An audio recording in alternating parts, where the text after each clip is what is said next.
Make your walks a little wilder this spring by discovering and recording the nature on your doorstep for the International City Nature Challenge, taking place between the 30th of April and the 3rd of May. City Nature Challenge is an epic global citizen science project to collect information about our local wildlife. Cardiff and Newport are collaborating with 400 cities across the world and 14 across the UK to find and record as much wildlife as possible, whilst helping you get your daily dose of nature this spring. Discover wildlife on your doorstep between the 30th of April and the 3rd of May during the City Nature Challenge, when all 400 cities across the world are recording at once.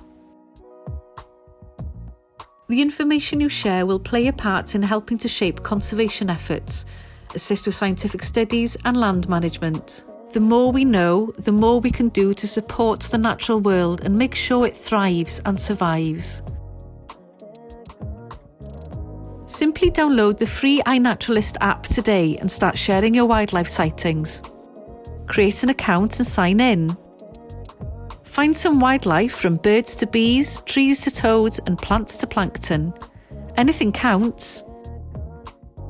Take a photo. Now the fun part. What did you see? You don't have to be an expert to take part. Thanks to the app's handy algorithm and network of iNaturalist users, you can see a list of possible entries. Make sure your location is set and press upload. Now see what else is around. So get involved in the City Nature Challenge between 30th of April and 3rd of May by uploading your wildlife photos and help put Cardiff and Newport on the wildlife map.